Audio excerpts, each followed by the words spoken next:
नमस्कार, विंध्या टाइम्स में आपका स्वागत है। प्रदेश की 4 बड़ी खबरों के साथ हाजिर हुए हैं। पहली खबर की बात करते हैं। देवास के नेमावर में 5 लोगों की हत्या कर दी गई थी। मामले में पुलिस ने 7 लोगों पर मामला दर्ज किया है। नेमावर हत्याकांड, अब इस मामले ने राजनीतिक रंग ले लिया है।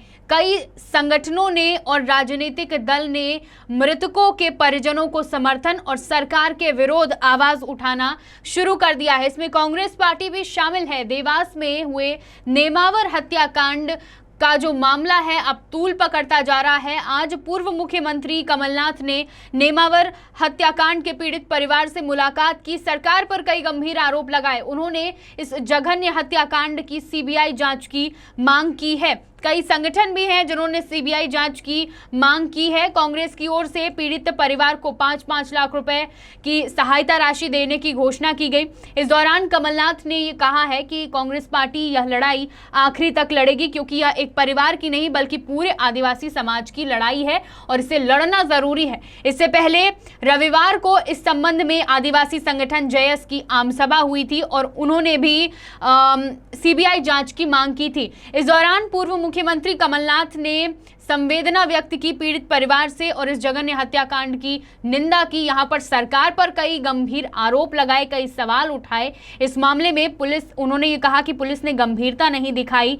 उन्होंने कहा कि पूरे प्रदेश में अपराधी हावी हैं, अपराध का आंकड़ा बढ़ रहा है, ऐसे जघन्य कांड हो रहे हैं लगातार प्रदेश में, लेकिन इस पर कार्रवाई नहीं हो रही है। उन्होंने कहा कि प्रदेश की कानून व्यवस्था ध्वस्त हो रही है। इस दौरान कांतिलाल भूरिया, जीतू पटवारी, विक्रांत भूरिया, सज्जन सिंह वर्मा तमाम लोग मौजूद थे और सरकार की निंदा की गई, इस जघन्य हत्याकांड की निंदा की गई और पीड़ित परिवार को न्याय दिलाने, मुआवजा दिलाने सहित ये कहा गया कि आदिवासी समाज की लड़ाई है और ये लड़ाई लड़ना जरूरी है, क्योंकि अगर इस पर लड़ाई नहीं लड़ी गई, कोई ठोस कदम नहीं उठाया गया तो ऐसे अपराध और ऐसे अपराधी बढ़ते जाएंगे। हमारी दूसरी खबर की बात करते हैं जो कि कोरोना से जुड़ी हुई है। कोरोना अभी खत्म नहीं हुआ है, अभी भी बरकरार है और ये अब बढ़ रहा है। 1 जुलाई से मध्य प्रदेश में रिसर्च हुई बाकायदा, 1 जुलाई से केसेस बढ़ते पाए गए हैं।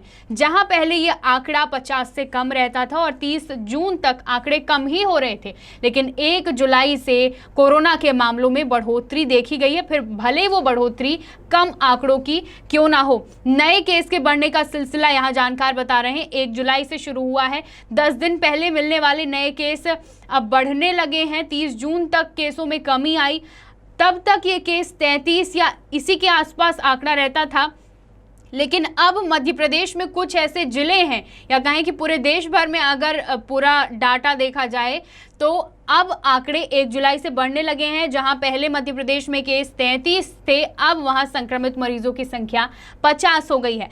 एक्टिव केस 400 के आसपास हैं। मध्य प्रदेश में भोपाल, इंदौर, दमोह, राजगढ़, बैतूल ये ऐसे जिले हैं जहां पर एक्टिव केस 20 से ज्यादा है, या कहें कि जो पहले आंकड़े आते थे उससे ज्यादा आ रहे हैं। जानकार तीसरी लहर को लेकर चेता रहे हैं। नया म्यूटेंट आने की बात कही जा रही है कि अगर कोरोना का नया म्यूटेंट आता है तो वो घातक साबित हो सकता है। बच्चों पर ये प्रभाव कितना डालेगा कितना नहीं, इस पर अभी कुछ नहीं कहा जा सकता, लेकिन अगर लापरवाही बरती गई, अगर सोशल डिस्टेंसिंग नहीं हुई, अगर मास्क नहीं हुआ तो यकीनन ये तीसरी लहर भी खतरनाक साबित हो सकती है, क्योंकि सब कुछ हमारी और आपकी सावधानी पर ही निर्भर करता है। जानकारों का यह कहना है कि रिकवर हुए लोगों में कोरोना के खिलाफ बनी प्रतिरक्षा क्षमता व टीकाकरण की अहम भूमिका होगी। बहुत ज़रूरी है ये, क्योंकि जो प्रतिरक्षा क्षमता है, जो टीकाकरण हम करा रहे हैं, इसीलिए बार बार ये अपील की जा रही है, ये इस बात पर जोर दिया जा रहा है कि मध्य प्रदेश में 100% टीकाकरण हो जाए। आने वाले समय में टीकाकरण से गंभीर होने वाले मरीजों की संख्या कम हो सकती है और इस आधार पर 3 तरह की संभावनाएं भी व्यक्त की गई हैं। नए वेरिएंट का डर है, जानकारों को, जो वैज्ञानिक हैं उनको नए वेरिएंट का डर है कि अगर तीसरी लहर में कोई नया वेरिएंट आता है तो ये लहर भी खतरनाक साबित हो सकती है। फिलहाल इसकी तैयारियां करना बेहद जरूरी है और इसी से जुड़ी हमारी तीसरी खबर। मध्य प्रदेश के मुख्यमंत्री शिवराज सिंह चौहान ने भी पहले ही चेता दिया है तीसरी लहर को लेकर। आज मुख्यमंत्री शिवराज सिंह चौहान जिला स्तरीय, विकासखंड स्तरीय और ग्राम स्तरीय क्राइसिस मैनेजमेंट की ग्रुप को संबोधित कर रहे हैं। शाम 6 बजे से ये संबोधन शुरू होना था।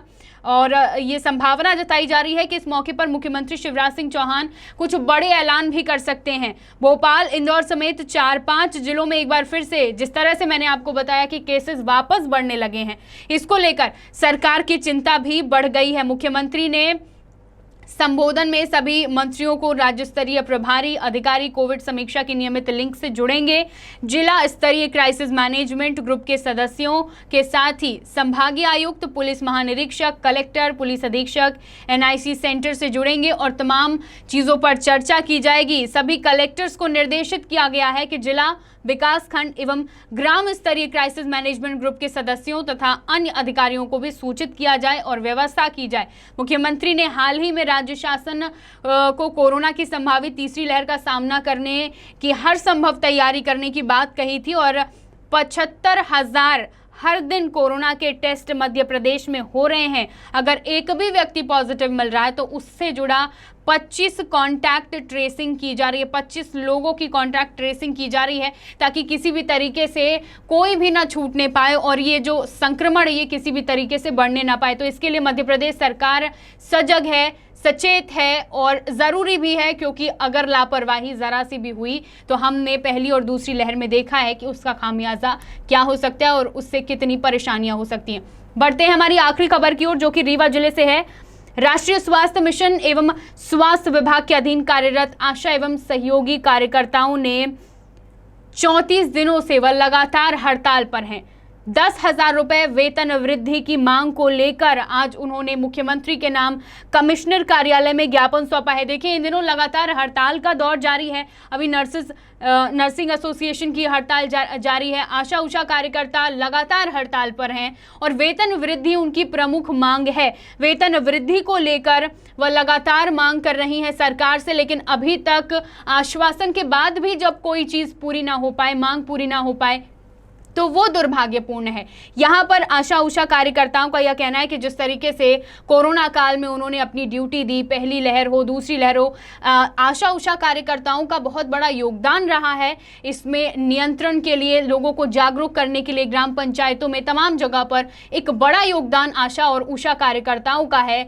सरकार से उन्होंने पहले मांग की थी कि वेतन वृद्धि की जाए, लेकिन अभी तक ये मांग पूरी नहीं हुई है। इसको लेकर आज रीवा जिले में तमाम आशा और उषा कार्यकर्ताओं ने ज्ञापन सौंपा है और प्रमुख होकर, मुखर होकर अपनी मांगों को सरकार के सामने रखा है। 10,000 रुपए वेतन वृद्धि की मांग है उनकी और इस मांग को लेकर वह अड़ी है। 34 दिनों से उनकी हड़ताल जारी है और तीसरी लहर, संभावित तीसरी लहर अभी सभी के सामने है, जिसके लिए तमाम आशा उषा कार्यकर्ता, नर्सेज, डॉक्टर्स, तमाम लोग फिर से जुट जाएंगे अगर ये तीसरी लहर भयावह होती है और थोड़े बहुत भी अगर मरीज आते हैं तो इसमें एक्टिव होना बहुत ज़रूरी है। तो अब जब सभी अपना कार्य अच्छे से कर रहे हैं तो उनका भी यह कहना है कि उनकी जो मांगे हैं पूरी हो। नर्सिंग एसोसिएशन भी अभी हड़ताल पर है, लगातार हड़ताल पर चल रहे हैं तमाम लोग और अब सरकार के सामने बड़ी चुनौती है, संक्रमण भी चुनौती है और जो कर्मचारी हैं उनकी मांगे पूरी होती हैं या नहीं, ये आगे आने वाले समय में देखना होगा। लेकिन लगातार मध्य प्रदेश में हड़ताल का दौर भी जारी है। आज की 4 बड़ी खबरें, तमाम खबरों के लिए देखते रहिए विंध्या टाइम्स। बहुत बहुत धन्यवाद।